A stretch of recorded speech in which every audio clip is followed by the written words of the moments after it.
사이버 보안하면 혹시 뭐가 떠오르세요? 아마 영화에 나오는 거대한 해커 조직이나 나라들끼리 싸우는 사이버 전쟁, 이런 거창한 그림을 떠올리실지도 모르겠네요. 근데요, 오늘 우리가 파헤쳐볼 이야기는 그런 게 아닙니다. 바로 우리 주변 대한민국 중소제조기업의 심장이라고 할 수 있는 바로 그 공장 현장을 겨누는 훨씬 더 현실적이고 치명적인 위협에 대한 이야기입니다. 네, 이 문장. 이게 바로 오늘 이야기의 모든 걸 말해줍니다. 우리와 가장 가까운 위협. 이건 그냥 멋지라고 하는 말이 아니고요. 지금 이 순간에도 국내에 있는 수많은 중소, 중견 제조기업 현장에서 실제로 벌어지고 있는 일에 대한 강력한 경고입니다. 절대 남의 이야기가 아니라는 거죠. 자, 그럼 지금부터 실제 우리나라 중소 제조기업들이 겪었던 정말 뼈아픈 사이버 공격 사례 속으로 한번 직접 들어가 보겠습니다. 이 이야기들을 듣고 나면 이게 왜 우리 모두에게 중요한 문제인지 바로 아시게 될 겁니다. 첫 번째 사례는요, 한 바이오 벤처 기업의 꿈과 미래를 정말 한순간에 앗아간 아주 치명적인 데이터 유출 사고입니다. 자, 이 그림 한번 보시죠. 공격이 어떻게 시작됐는지 아세요? 정말 어이없을 정도로 간단했어요.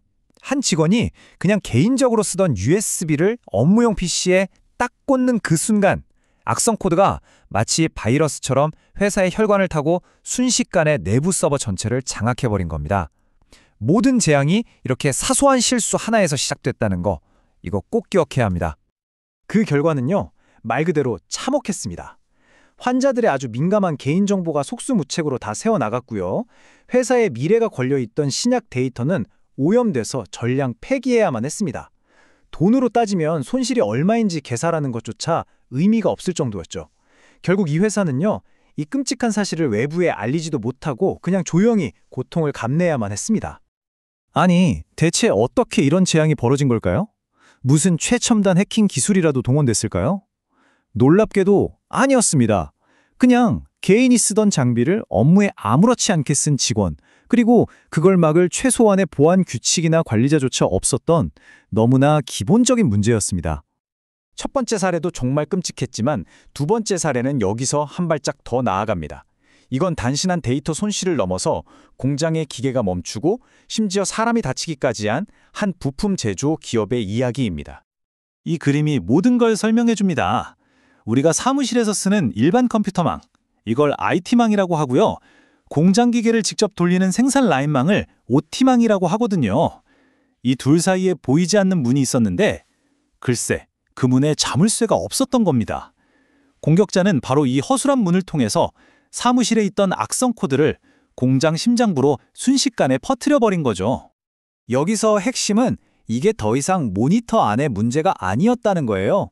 공격이 현실 세계로 튀어나온 거죠.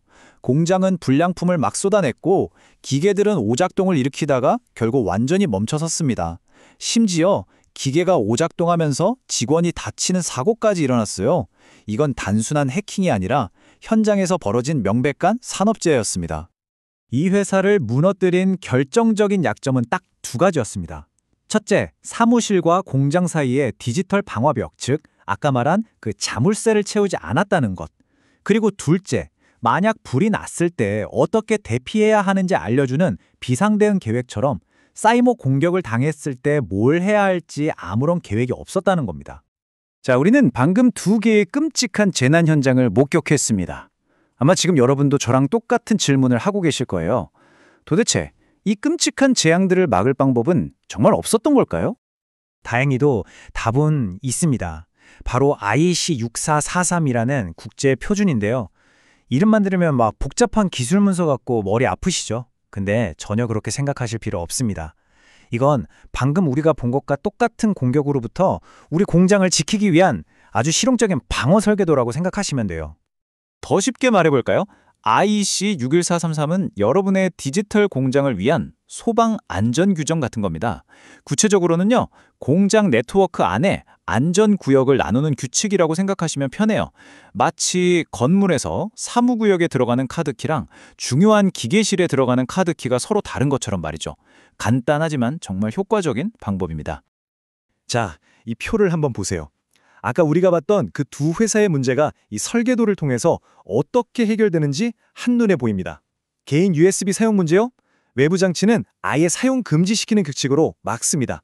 불안했던 IT와 OT 연결은요, 사무실과 기계실이라는 별도의 보안 구역을 딱 만들어서 분리해버리는 겁니다. 대응 절차가 없었던 문제는 화재 경보가 울리면 뭘 해야 할지 미리 계획을 짜두는 것처럼 사고 대응 계획을 의무화해서 해결하는 거죠. 자, 지금까지 시스템과 표준이라는 좀 큰 이야기를 했는데요. 결국 모든 것은 다시 가장 기본적인 질문으로 돌아옵니다. 이 생존 경쟁에서 과연 나의 역할은 무엇일까요? 우리가 살펴본 두 사례, 전혀 다른 회사 이야기 같았지만 사실은 놀라울 정도로 똑같은 패턴을 따르고 있습니다. 아주 사소한 관리의 구멍에서 시작해서 데이터 피해와 물리적인 피해를 동시에 입히고 결국에는 회사의 존립 자체를 위협하는 막대한 손해로 이어진다는 공통점이죠. 어쩌면 이게 가장 무서운 사실이면서 동시에 가장 희망적인 부분이기도 합니다. 이 거대한 재앙들이 결국 우리가 충분히 통제할 수 있었던 아주 작은 부주의에서 시작됐다는 것. 그 말은 즉 우리가 마음만 먹으면 충분히 막을 수 있다는 뜻이기도 하니까요. 네, 맞습니다. 회사의 생존을 지키는 가장 강력한 첫 번째 방어선은요, 수억 원짜리 보안 장비가 아닙니다. 바로 이 영상을 보고 있는 여러분, 우리 자신입니다. 기본적인 보안 의식을 갖는 것, 그리고 우리 회사에서 정해진 절차를 잘 지키는 것. 이건 뭐 전문가라 되라는 게 아니잖아요. 바로 책임감에 대한 이야기입니다. 마지막으로 이 질문을 던지면서 오늘 이야기를 마무리하겠습니다.